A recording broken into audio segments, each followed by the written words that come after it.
यह कहानी है एक किन्नर के अंदर धधक रही क्रोध और प्रतिशोध की। कौन था यह किन्नर, क्यों लेना चाहता था बदला, और कैसे बन गया यह किन्नर का प्रेत? जानने के लिए चलते हैं मणिपुर राज्य में। दोस्तों, अगर कहानी पसंद आ रही है तो लाइक, शेयर, कमेंट और सब्सक्राइब अवश्य कर दिया करें। दोस्तों, मैं आपसे इतनी उम्मीदें लगाता हूं, लेकिन दोस्तों आप लोग मेरा साथ नहीं दे रहे हैं। इससे मुझे कहानी बनाने में काफ़ी दुविधा महसूस होती है। अगर आप लोग चाहते हैं कि मैं अच्छी अच्छी कहानी आपके लिए बनाऊं, तो आप लोग भी मुझे खुश कर दिया करें। दोस्तों, बस आपको लाइक, शेयर और सब्सक्राइब करना है, बस इतनी छोटी सी बात है। हम अंधविश्वास को बढ़ावा नहीं देते। इन कहानियों को आप सिर्फ मनोरंजन के तौर पर सुने।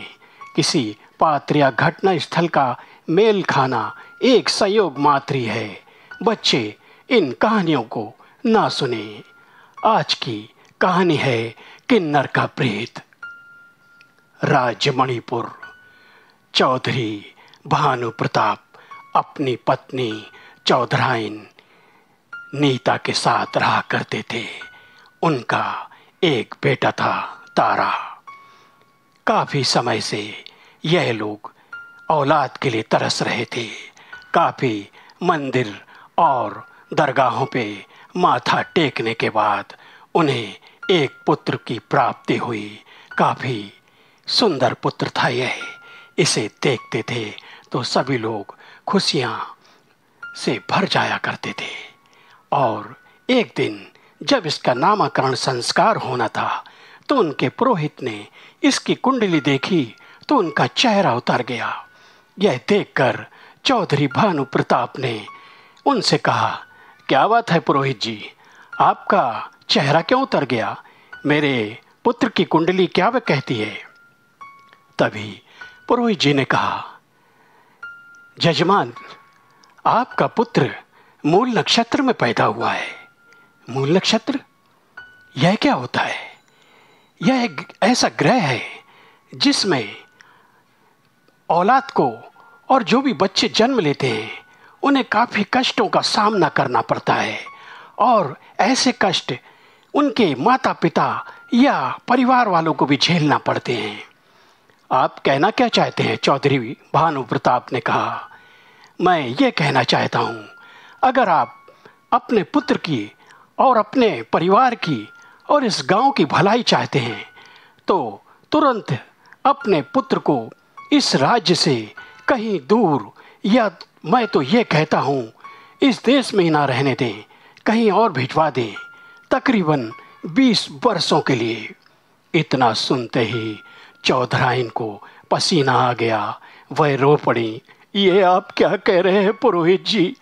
बड़ी मिन्नतों के बाद तो मुझे पुत्र मिला, और आप कह रहे हैं कि इसे मैं दूसरे राज्य में भेज दूं? ये अच्छी बात नहीं है। आप एक बार वापस से कुंडली देखिए। तभी चौधरी भानु प्रताप ने कहा, पुरोहित जी, आप कहीं गलती तो नहीं कर रहे?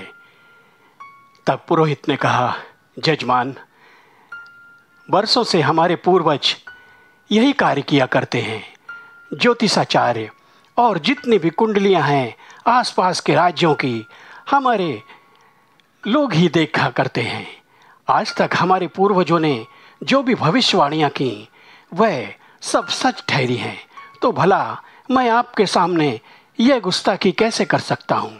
आप इतना करिए कि अपने पुत्र को इस राज्य से दूर भेज दें, और यह ग्रह बहुत ही इसके ऊपर भारी पड़ सकता है, इसलिए अति शीघ्र करिए।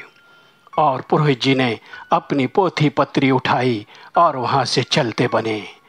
चौधरी और चौधराइन के चेहरे उतर गए। चौधराइन तो बेहोश हो गई। तभी चौधरी साहब ने कहा, चिंता मत करो चौधराइन, ईश्वर ने चाहा तो एक दिन हमारे घर पे खुशियां वापस आएंगी।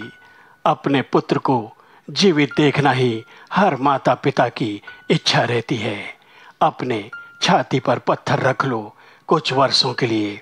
मैं ऐसा करता हूँ कि विदेश में मेरे एक मित्र रहा करते हैं, उनके पास इसे भिजवा देता हूँ। तब चौधराइन ने कहा, मेरी छाती का दूध भी अभी नहीं सूखा और मेरे बेटे को आप मुझसे दूर कर रहे हैं, ऐसा ना करें। चौधरी साहब ने कहा, चौधराइन, मुझे भी प्यार है अपने पुत्र से, मैं कैसे यह काम कर रहा हूँ यह तो मेरा दिल ही जानता है। और उन्होंने अपने कुछ आदमियों को बुलाया जो उनके विश्वास पात्र थे, उनके साथ अपने पुत्र को भेज दिया विदेश में, जो वहाँ पर उनके एक मित्र के घर में लालन पालन होने लगा। चौधरी साहब यहाँ से भारी रकम भेजा करते थे कि उनके पुत्र को किसी भी प्रकार की कोई कमी ना हो। और उनके जो मित्र थे, इतना रुपया मिलता था, देखकर बहुत प्रसन्न हो जाते थे। वह तो यही सोच रहे थे, यह तो हमेशा के लिए यहाँ रह जाए तो ही अच्छा है, कम से कम इतनी दौलत तो मिल रही है। और उसने भी एक केयर टेकर को रख दिया जो इनके बेटे की देख रेख करती थी। थोड़े दिनों तक सब ठीक रहा।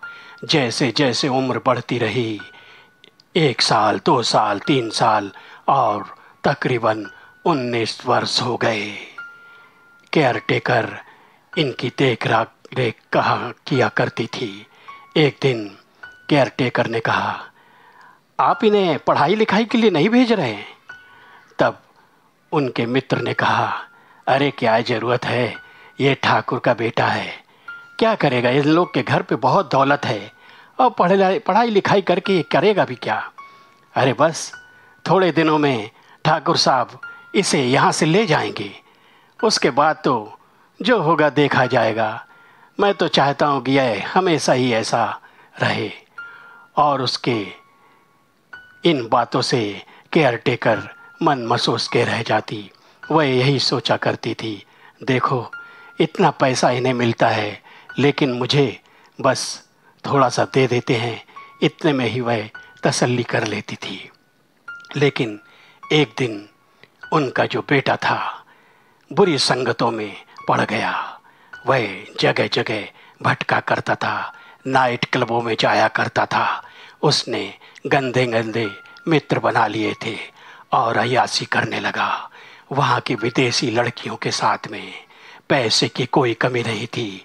इनके मित्र ने भी ठाकुर जो गांव में रहा करते थे, इनको कहा, आपका बेटा बहुत ही अच्छा है, आप उसकी चिंता न करें, और हो सके तो अब उसका जो खर्च है काफ़ी बढ़ गया है। चौधरी साहब ने कहा, उसकी आप चिंता न करें, बस आप मेरे बेटे को किसी प्रकार की कमी ना होने दें। और यहाँ से भारी दौलत भेजा करते थे, जो वह कुछ इनके बेटे को दे दिया करता था, बाकी अपने पास रख लिया करता था। लेकिन दोस्तों, एक न एक दिन तो यह सब खत्म होना ही था। चौधरी का बेटा काफ़ी अय्यासियाँ करने लगा और उसका एक मित्र जो उसे काफ़ी प्रिय था, जिसका नाम था जग्गू, उसने कहा, यार तेरा कोई गांव नहीं है क्या? तू इंडिया का रहने वाला है ना? सुना है वहाँ पे काफ़ी खूबसूरत तितलियाँ रहा करती हैं।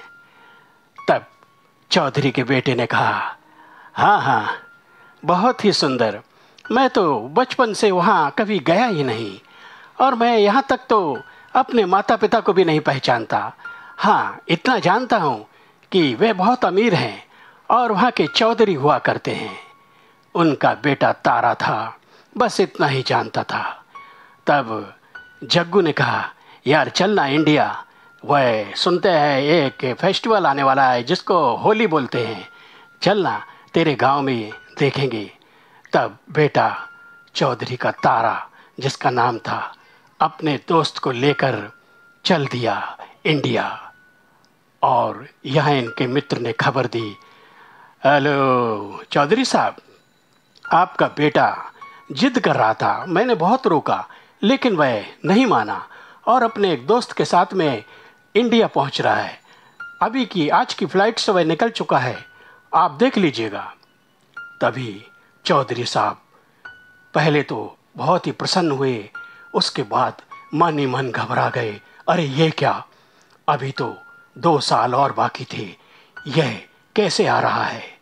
यह खबर जब चौधराइन को मिली तो वह फूली न समाई और उन्होंने चौधरी साहब से कहा, चलिए ना, चलिए एयरपोर्ट में अपने बेटे को देखने के लिए, मेरी छाती फटी जा रही है।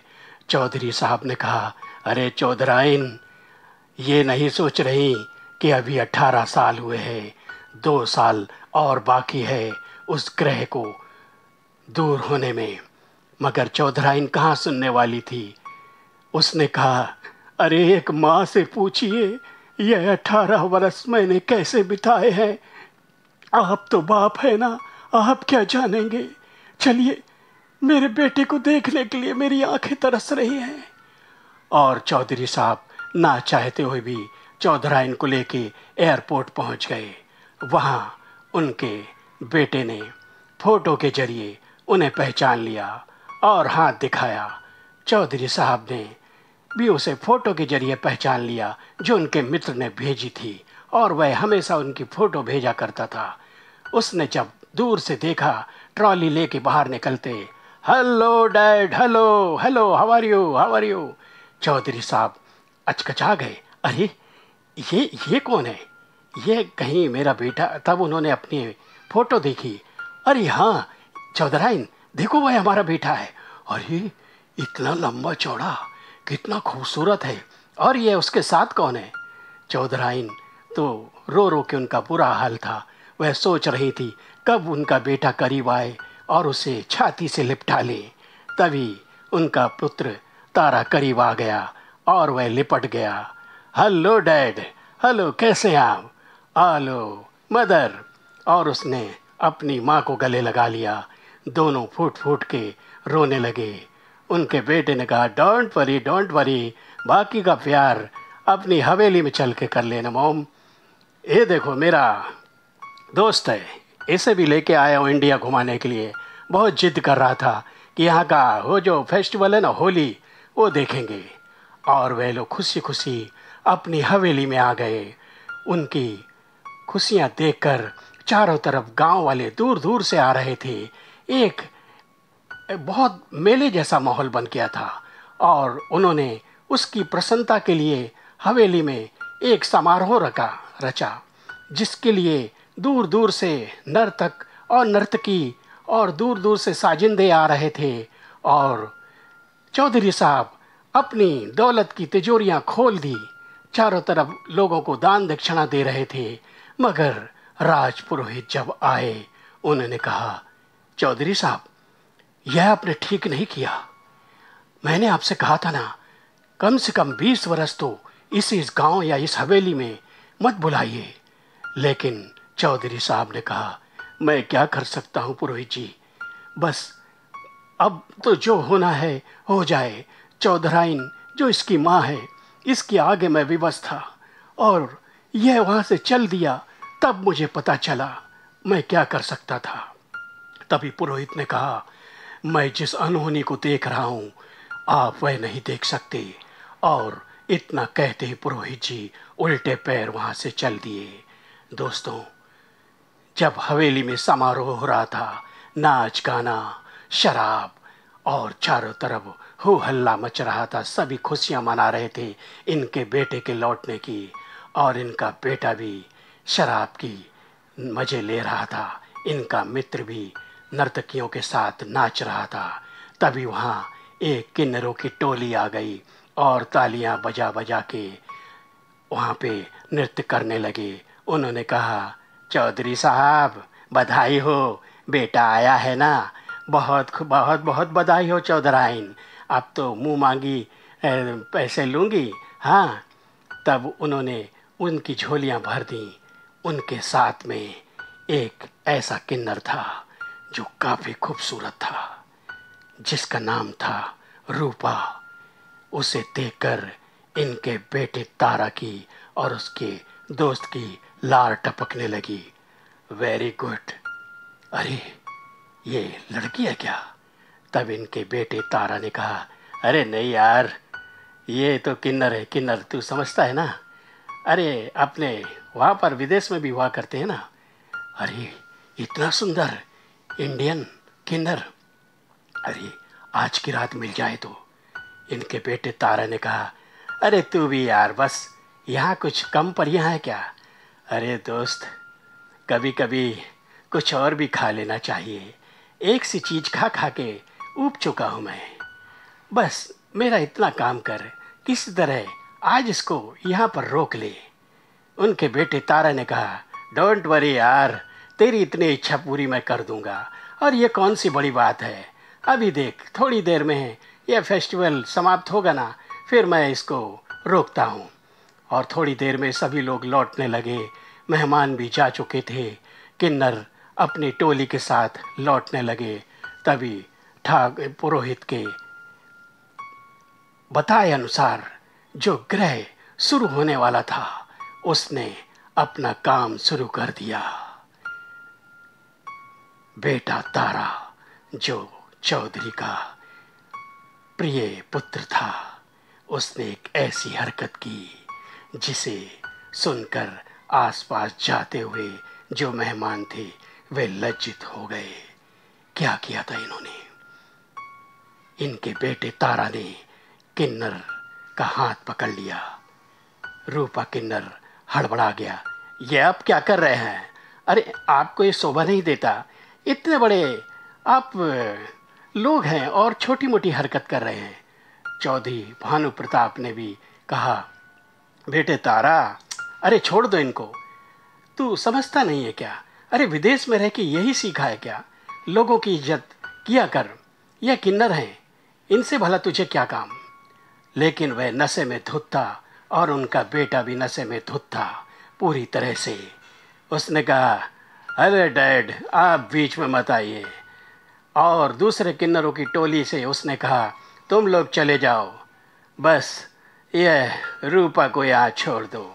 उनके बेटे ने भी लार टपकाते हुए रूपा का हाथ पकड़ लिया। तभी किन्नर लोग भड़क उठे, यह अच्छी बात नहीं है चौधरी साहब, यह तो बहुत गलत बात है। अरे इतने बड़े समारोह में आपने इतनी इतनी लड़कियों को बुलाया, नर्तकियों को बुलाया, और ये आपका बेटा कैसी हरकत कर रहा है? अरे इसे आप लोग ने क्या सिखाया? छोड़िए छोड़िए। और वह लोग हाथ छुड़ाने लगे। तभी उसने अपनी जेब से रिवॉल्वर निकाल ली, पीछे हट जाओ वरना किसी को नहीं छोड़ूंगा। मैं और मेरा दोस्त चाहते कि आज ये यहीं रुके।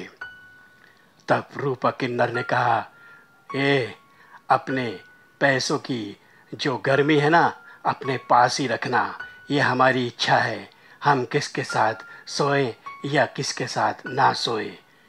इतना सुनते ही एक जोरदार तमाचा तारा सिंह ने किन्नर रूपा को लगा दिया। उसके मुंह से खून निकलने लगा। तभी ठाकुर साहब को देखा ना गया और उन्होंने अपनी दुनल्ली निकाल के फायर कर दिया। तारा, छोड़ दे इसे, इससे पहले कि मैं अपना आपा खो दूं। यह सब देख के उनकी जो पत्नी थी चौधराइन, वह तो बेहोश होकर गिर चुकी थी। उन्होंने भी नहीं सोचा था कि मेरा बेटा इतनी गंदी हरकत करेगा। और यह देखते ही बेटा तारा ने उसका हाथ छोड़ दिया।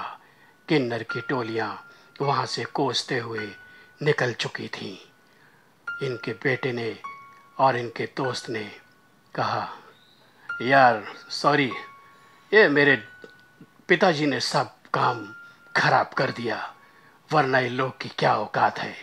लेकिन तू चिंता मत कर, तुझे कैसे भी करके यह किन्नर जरूर मैं दिलाऊंगा, तेरी इच्छा जरूर पूरी करूंगा। उनके दोस्त ने कहा, बस मेरी इतनी इच्छा है, यह तुझे पूरी करना पड़ेगी। उस पर मेरा दिल आ गया यार, बस दिला दे मुझे। और चौधरी साहब ने कहा, जाओ अपने कमरे में और चुपचाप सो जाओ। कल के कल मैं तुम्हें यहाँ से विदेश भिजवा दूंगा। सच कहा था पुरोहित जी ने, तुझे यहाँ आना ही नहीं चाहिए था। आज तूने सब लोगों के सामने मेरी इज्जत मिट्टी में मिला दी। अरे, हमारे पूर्वजों ने तो कभी ऐसे कर्म नहीं किए कि किसी किन्नर के साथ शर्म आती है मुझे। और अंदर चले गए चौधरी साहब। इनका बेटा अपने दोस्त के साथ शराब की बोतलें लेके निकल पड़ा एक वीरान जगह पे और कहा, चल यार, पूरा नशा उतर गया, बैठते हैं, चल कहीं दूर बैठते हैं। और ये लोग एक नदी के पास में बैठ गए और शराब पीने लगे। रोज का इनका नित्य क्रम बन गया। चौधरी साहब कहते थे, तुझे तो चला जाना चाहिए था, तू यहाँ क्यों रुक रहा है? मैंने देख तेरी टिकट भी करवा दी है, लेकिन पूरा पैसा पानी हो रहा है, तू जाता क्यों नहीं? रोज रोज ये यही कहता था, हेलो डैड, कुछ दिन और रुकने दो ना, जाता हूँ, चला जाऊँगा, फिर नहीं आऊँगा तुम्हारे पास। चौधराइन रोते रोते एक दिन इस दुख को बर्दाश्त ना कर सकी और दुनिया से विदा ले ली। चौधरी साहब दुख में डूब गए, चौधराइन के गम में। और दूसरा उनका ऐसा पुत्र जिसने जो हरकत की थी वह कभी सोच में नहीं सकते थे। पुरोहित जी ने उनसे आकर कहा, मैंने कहा था ना चौधरी साहब, यह मूल नक्षत्र में पैदा हुआ है। आप अगर 2 वर्ष और तसल्ली कर लेते तो यह सब अनर्थ नहीं होता। आप तो देख रहे हैं ना, अब आगे क्या होगा वह तो ईश्वर ही जानता है। चौधरी साहब ने कहा, पुरोहित जी, हमें बचा लीजिए, हमें बचा लीजिए। पुरोहित जी ने कहा, अब कुछ नहीं हो सकता, अब तो विधाता ही कुछ कर सकता है। और वह वहां से चले गए। एक दिन इनका दोस्त और चौधरी का बेटा तारा नदी के किनारे बैठे शराब पी रहे थे। रात्रि का समय था। तभी क्या देखते हैं, सामने से किन्नरों की टोलियां आ रही थी। उसमें 4-5 किन्नर थे और साथ में वह रूपा नाम का किन्नर भी था जो काफी खूबसूरत था। इसने देखा, अरे ये कौन है यार? तभी इनके दोस्त ने कहा, अरे वाह, आज तो मजा आ जाएगा। अरे तारा, वह देखना, रूपा। अरे दोस्त, बहुत अच्छा मौका है, रात का समय है। और रूपा उसके मुंह में लार टपकने लगी। तभी तारा ने कहा, आज सालों को छोड़ेंगे नहीं, बहुत बेइज्जती की थी ना मेरी। और ये लोग चल दिए उन्हें पकड़ने के लिए। अचानक किन्नरों के टोलियों ने जब देखा तो वह तितर बितर हो गए। इन्होंने रिवॉल्वर निकाल के फायर किया तो किन्नर वहां से भाग खड़े हुए। इन्होंने दौड़कर रूपा को पकड़ लिया। तुम कहाँ जाती हो रानी? तभी रूपा किन्नर ने कहा, अरे छोड़ दीजिए ने चौधरी साहब, तूने हमें बहुत जलील किया था। रूपा ने कहा, चल भूल जाता हूँ मैं सब कुछ, लेकिन मेरा यह जो दोस्त है ना, इसकी तेरे ऊपर बहुत ही इच्छा हो गई है, तू समझ रहा है ना? अरे ये कौन सी बड़ी बात है, हम लोगों ने तो बड़ी बड़ी परियों का रस चूसा है, चल। तभी रूपा किन्नर ने कहा, यह अच्छी बात नहीं है, आप मुझे जाने दें। उन्होंने कहा, तेरी इतनी हिम्मत, और जबरदस्ती उसे बंदूक की नोक पर एक कोने में ले गए और जबरदस्ती करने लगे। और वही हुआ जो किन्नर रूपा नहीं चाहता था। उन दोनों ने जी भर के उसके साथ खिलवाड़ किया, उसके कपड़ों को फाड़ दिया, उसकी जो इज्जत थी तार तार कर दी। दोस्तों, कहते हैं ना, अपनी इज्जत सभी को प्यारी होती है। अब वह किसके साथ में अपनी इज्जत लुटाए या किसे बर्बाद करे, वह तो उसकी मर्जी के ऊपर रहता है। इन दोनों ने कहा, अरे वाह, मज़ा आ गया। इनके दोस्त ने कहा, विदेशों में हमने बहुत मज़े किए, लेकिन इतना मजा कभी नहीं आया। तभी क्रोध में धधकते हुए रूपा किन्नर ने कहा, तुम्हारा सत्यानाश हो। मैं तुम्हें बद्दुआ देती हूँ कि तुम्हारे शरीर में कीड़े पड़े। और वह अपने फटे हुए कपड़ों के साथ लड़खड़ाता हुआ वहां से जैसे ही चलने को हुआ, इनके दोस्त ने पड़ी हुई शराब की एक बोतल उसके सर पर दे मारी। यह देखकर जैसे ही वह सर अपना फटा हुआ खून से लथपथ पीछे पलटा, दूसरी बोतल भी इनके बेटे तारा ने उसके सर पर दे मारी। साला हमें बदुआ दे रहा था। अरे हम वो भूखे भेड़िए हैं ना, हमारे ऊपर किसी भी बदुआ या शराब का असर नहीं होता। और वह रूपा किन्नर वहां पर गिर गया। इन्होंने देखा, अरे लगता है मर गया साला, हमें क्या। और उसे उन्होंने घसीट कर वही नदी के किनारे डाल दिया। खा जाएंगे साले यहाँ के भूखे जानवर। और चले आए अपनी हवेली में। रात्रि हो चुकी थी। ठाकुर साहब को तो कुछ होश नहीं रहता था। वह अपने कमरे में अपनी पत्नी के गम में और बेटे के गम में दुखी रहते थे। वह भी एक कोने में पड़े रहते थे। इनका दोस्त और ये लोग जाके नशे में धुत हो गए। दूसरे दिन सवेरे गांव में किन्नर लोग अपने साथी को ढूंढते ढूंढते इनकी हवेली पर आए और उन्होंने कहा, ठाकुर साहब, ठाकुर साहब, अरे बुलाइए अपने बेटे तारा को और उसके दोस्त को। तभी ठाकुर साहब बाहर निकले। उन्होंने कहा, क्या हुआ तुम लोग के साथ? अरे क्या हुआ ये कहिए। आपके बेटे ने कल रात हमारी साथी तारा, उसको पकड़ लिया था जंगल में और उसके साथ पता नहीं क्या क्या किया। अब हम उसे ढूंढ रहे हैं, पूछिए उनसे कहाँ है वह। तभी पुरोहित जी के शब्द याद आ गए कि अब उनकी उल्टी गिनती शुरू हो गई है। वह अनजाने डर से उनके बेटे के कमरे की तरफ बढ़े।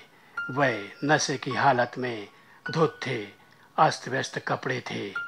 वह समझ गए इन्होंने जरूर कोई ऐसा काम किया है जिसकी वजह से यह किन्नर मेरी हवेली पे आए। उन्होंने झंझोड़ते हुए अपने बेटे को जगाया। वह उठा। डोंट वरी डैड, क्या बात है, आप क्यों जगा रहे हैं हमें, सोने दीजिए ना। अरे उठ और बाहर आ मेरे साथ। तब चौधरी साहब ने कॉलर पकड़ के अपने बेटे को बाहर लेके आए। किन्नरों ने कहा, हाँ हाँ यही थे, इनसे पूछिए मेरा साथी रूपा कहाँ है। इनके बेटे ने कहा, चल निकल यहाँ से वरना गोली से उड़ा दूंगा। ठाकुर साहब ने अपने बेटे के मुंह पे एक जोरदार तमाचा मारा। तमीज से बात कर, तू सब कुछ भूल गया है। अरे इनकी भी कुछ इज्जत होती है। बता इनका साथी वह रूपा किन्नर कहाँ है। अरे डैड, हम क्या जाने वो कहाँ है। तू सच कहता है कि नहीं, इससे पहले मैं भूल जाऊं कि मैं तेरा बाप हूं। चौधरी साहब ने दुनल्ली राइफल निकाली। यह थर थर कांपने लगा और इनका दोस्त भी सामने आ गया।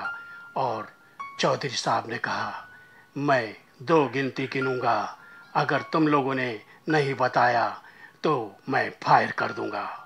यह दोनों थर थर कांपने लगे। तभी इनके दोस्त ने कहा, चौधरी साहब, हम लोगों ने उसके साथ में अपनी इच्छा पूरी की और उसके बाद वह बेहोश हो गया था तो हम लोगों ने उसे नदी के किनारे ही फेंक दिया था। अब तक तो जानवर लोग खा गए होंगे उसको।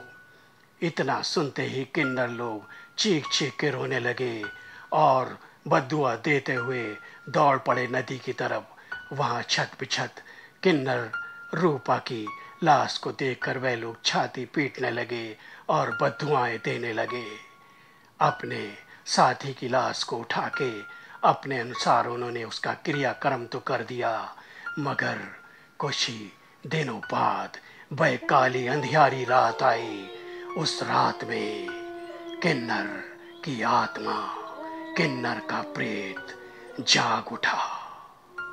रूपा का किन्नर अब तलाश रहा था इन दोनों को, और वह पहुंच गया। एक रात उस हवेली में ठाकुर साहब ने किसी तरह इन दोनों की इमरजेंसी व्यवस्था करा दी थी। विदेश में पहुंचाने के लिए काफ़ी आदमियों को लगा रखा था इनकी सुरक्षा के लिए, कि उन्हें भय था कि अब कुछ अनहोनी होने वाली है।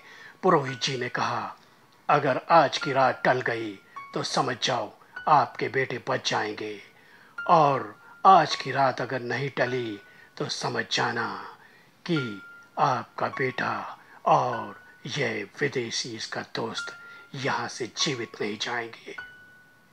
दोस्तों, किन्नर रूपा का प्रेत रात को हवेली में पहुंच गया, और उसके साथ और भी आत्माएं थी। क्रोध से भरे हुए रूपा किन्नर ने हाहाकार मचा दिया।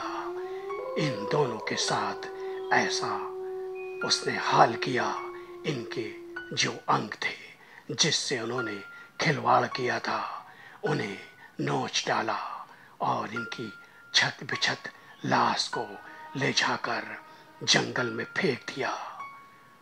चौधरी साहब देखते रह गए कि अचानक यह सब क्या हो गया।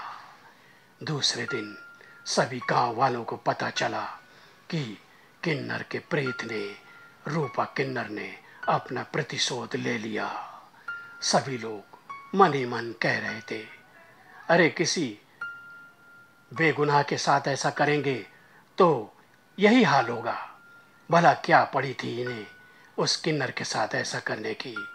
उसने कल अपना बदला ले लिया, और वहाँ लाशें लाई गई, जो देखकर लोग मन ही मन सोच रहे थे, इनका तो मुंह देखना भी पाप है। और तिरस्कृत भावना से एक एक करके चलते बने। राजपुरोहित आए, उन्होंने कहा, मैंने कहा था ना कल की रात इन पे बहुत भारी है। उस रूपा किन्नर ने अपना बदला ले लिया, क्योंकि अब वो बन चुका है किन्नर का प्रेत। तो दोस्तों, कैसी लगी कहानी? अगर अच्छी लगी हो तो लाइक शेयर कमेंट और सब्सक्राइब अवश्य करें दोस्तों। फिर मिलेंगे।